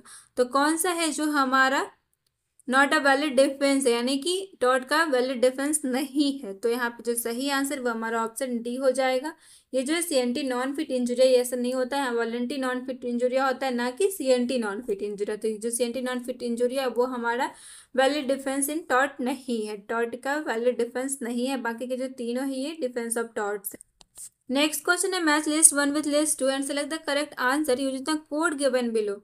List 1 में प्रिंसिपल है, लिस्ट 2 में हमारा केस लॉज है उससे रिलेटेड। पहला लिस्ट 1 में absolute liability, second damnums and injuria, third है injurious and damnum, fourth inevitable accident. और जो लिस्ट 2 में केसेज है वो है ग्लॉसेस्टर ग्रामर स्कूल केस है, सेकंड एस वर्सेस वाइट है, थर्ड एस वर्सेस पावेल है, फोर्थ गार्लिन वर्सेस फ्लेचर है।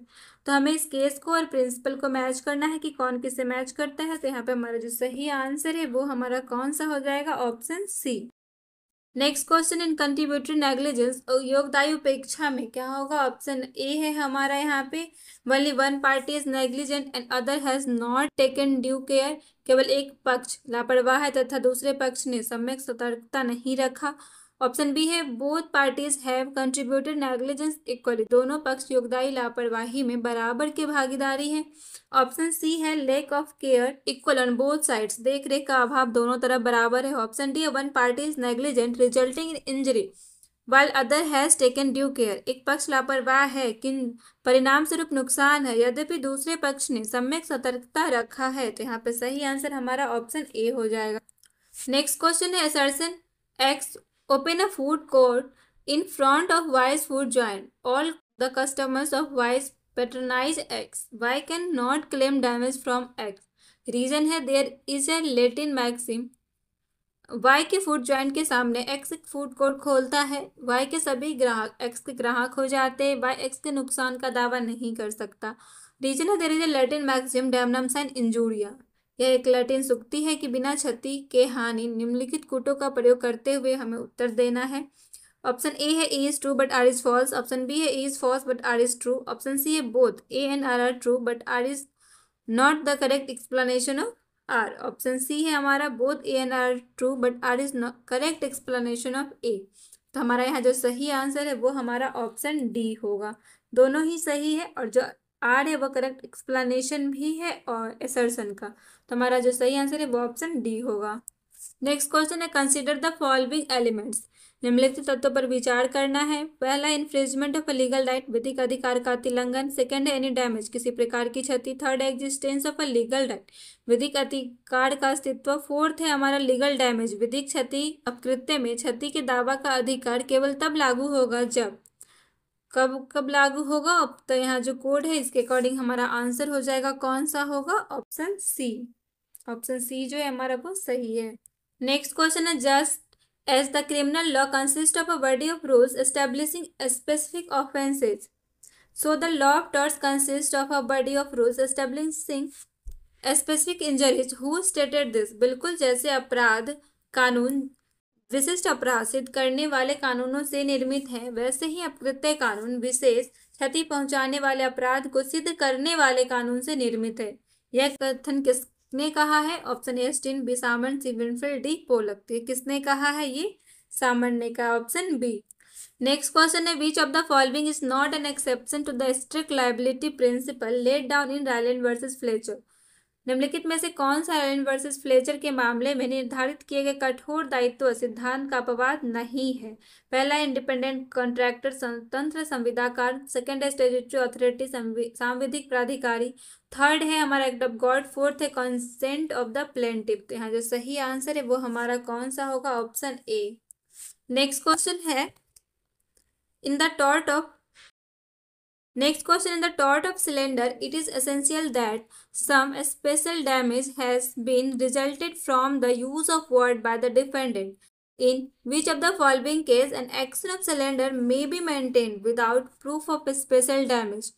Answer using the courts. मिथ्यावाद के अपकृत्य में यह आवश्यक है कि बचावकर्ता द्वारा शब्द प्रयोग से कोई विशेष हानि हुई है। निम्नलिखित में से किस मामले में मिथ्यावाद की कार्यवाही बिना किसी विशेष सबूत से की जा सकती है? कूटों का प्रयोग करते हुए हमें सही आंसर चूज करना है। पहला सिचुएशन है words imputing criminal offence to the plaintiff, वादी पर दांडिक अपराध अभ्यारोपित करने वाले सब। सेकेंड है words imputing to the plaintiff that he has an infectious disease, वादी के लिए अभ्यारोपित करने वाले की उसे संक्रामक रोग है। ऑप्शन ये थर्ड है हमारा words prejudice the plaintiff in his office profession Etsy, ऐसे शब्द जो वादी पर उसके कार्यालय व्यवसाय इत्यादि पर प्रतिकूल प्रभाव डाले। फोर्थ है वर्ड्स इम्प्यूटिंग अनचेस्टिटी टू अ वुमेन, ऐसे शब्द जो किसी स्त्री की अपवित्रता को अभ्यारोपित करे। तो कोड है हमारा first option, first and second are correct, second है first second and third are correct, third है option C first second and fourth are correct, option D है first second third and fourth are correct. यहाँ जो सही answer होगा इस code के according वो कौन सा हो जाएगा, हमारा ऑप्शन डी जो है वो सही है। इस क्वेश्चन है हमारा assertion negligence as a tort is the breach of legal duty to take care which result in damage, अपकृत्य के रूप में लापरवाही ध्यान रखने के कानूनी कर्तव्य का उल्लंघन है जिसके परिणाम स्वरूप हानि होती है। है for the tort negligence law takes cognizance of carelessness only if it is supported by the legal duty to take care. तो यहाँ पे लापरवाही के अपकृत्य में कानून लापरवाही का संज्ञान तभी लेता है यदि यह ध्यान रखने के लिए कानून कर्तव्य द्वारा समर्थित है। कोड है हमारा option A, both A and R true but R is the correct explanation of A. And option B है both A and R true but R is not the correct explanation of A. C है A is true but R is false. D है A is false but R is true. And जो सही answer है वो हमारा कौन सा हो जाएगा? ऑप्शन ए जो है वो सही है। नेक्स्ट क्वेश्चन है which of the following is an effective defence in the tort of nuisance. उपताप की अपकृत्य में निम्नलिखित में से कौन सा प्रभावी बचाव है? फर्स्ट, पब्लिक गुड लोकहित। सेकंड, प्रिस्क्रिप्शन निर्धारण। थर्ड, स्टैट्यूटरी अथॉरिटी संवैधानिक प्राधिकार। फोर्थ, रीजनेबल केयर उचित देखभाल। तो कोड है हमारा option A, first and third are correct. Option B है second and fourth are correct. Option C है second and third are correct. And option D है first and fourth are correct. यहाँ जो सही आंसर है वो हमारा कौन सा है? Option C, second and third are correct.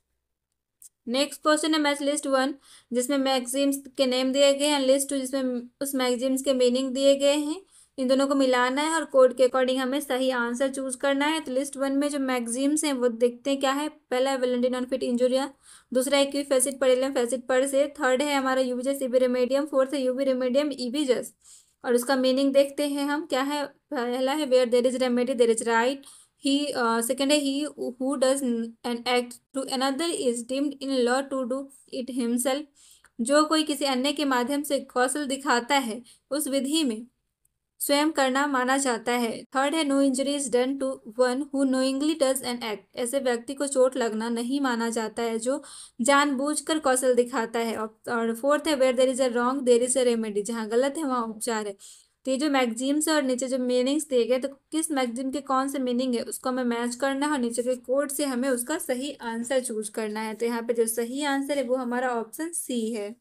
Next question है a film critic in his review of a film comments adversely on the cinematic values and quality of the film.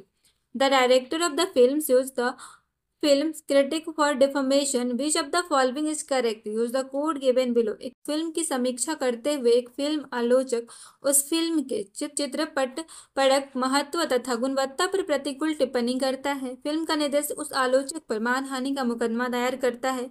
निम्नलिखित में से कौन सा सही है? कूट का प्रयोग कीजिए। पहला, the film critic is not liable as he can raise the defence of justification. Film आलोचक उत्तरदायी नहीं है क्योंकि वह कथन के न्यायोचित का बचाव ले सकता है। Second, the critic is not liable because it was a fair and bona fide comment in public interest. Film आलोचक उत्तरदायी नहीं है क्योंकि यह टिप्पणी जनहित में उचित तथा सद्भाव पूर्ण की गई है। Third, it was an expression of opinion and not assertion of fact.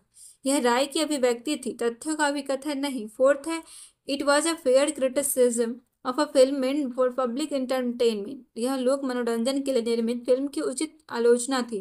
Code है option A, first and fourth are correct. Second है option B, first and second are correct. Option C है second third and fourth are correct. Option D है first and third are correct. इसका जो सही answer है वो हमारा option C हो जाएगा। Option C, second third and fourth are correct. Next question है which of the following is not necessary in tort of defamation. मानहानि के अपकृत्य में निम्नलिखित में से कौन आवश्यक तत्व नहीं है? आवश्यक नहीं है, देखते हैं कौन सा। ऑप्शन ए है द स्टेटमेंट इज डिफॉर्मेटरी। कथन मानहानिपूर्ण है। ऑप्शन बी है there is intention to refer to the plaintiff. कथन से वादी को संदर्भित करने का आशय है। ऑप्शन सी है the right thinking members in the society infer that the statement refer to the plaintiff. समाज के सही सोच रखने वाले व्यक्तियों की राय में यह वह कथन वादी को संदर्भित कर रहा हो। ऑप्शन डी है the statement is made known to other members of society. समाज के अन्य सदस्यों को उस कथन के बारे में बताया गया है। तो जो यहाँ पे सही आंसर है वो हमारा कौन सा होगा? जो नेसेसरी नहीं है किसके लिए? टॉर्ट ऑफ डिफॉर्मेशन के लिए। तो इसका सही आंसर हमारा ऑप्शन बी हो जाएगा। एंड नेक्स्ट क्वेश्चन अब हमारा है कौन सा? Which of the following correctly represent the position under the law of torts? अपकृत्य विधि के अंतर्गत निम्नलिखित में से कौन विधिक स्थिति का प्रतिनिधित्व करता है? कोड के अकॉर्डिंग हमें सही चूज करना है। पहला है a person is responsible for. एक व्यक्ति जिम्मेदार है किसके लिए? आप देखते हैं किस किस चीज के लिए जिम्मेदार है। पहला, all the consequences of his wrongful act. अपने दोषपूर्ण कार्य के सभी परिणामों के लिए।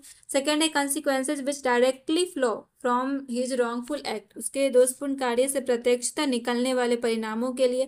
थर्ड है consequences which are not too remote, उन परिणामों के लिए जो अति दूरवर्ती नहीं है। Fourth, all consequences which are reasonably foreseeable, समस्त युक्तियुक्त पूर्व अनुमान्य परिणामों के लिए। तो नीचे जो कोड है उसे हमें सही आंसर चूज करना है। तो इसका जो सही आंसर है वो हमारा कौन सा होगा? Option D, second, third and fourth are correct. Next question है, tort is defined as an infringement of a right in rem of private individual giving a right of compensation of the suit of the injured party by. निम्नलिखित में से किसके द्वारा अपकृत्य को क्षतिग्रस्त पक्ष के बाद पर प्रतिकर का अधिकार देते हुए प्राइवेट व्यक्ति के संबंधी अधिकार के अतिलंघन के रूप में परिभाषित किया गया है? Option A Salmond, B Winfield, Fraser, D Flemings. तो किसके आधार पे किया गया है? तो विनफील्ड, ऑप्शन बी इसका सही है, Winfield. Thank you for watching my video. I hope आपको ये सेशन अच्छी लगी हो। वीडियो को लाइक, कमेंट, शेयर, सब्सक्राइब जरूर करते जाइए, साथ ही बेल आइकन प्रेस कर लीजिएगा ताकि जो भी वीडियो नेक्स्ट अपलोड हो आप तक नोटिफिकेशन चला जाए और आप उसको बिल्कुल भी मिस ना कर पाओ। तो चलिए मिलते हैं नेक्स्ट वीडियो में नेक्स्ट सेशन के साथ, तब तक के लिए टेक केयर एंड बाय।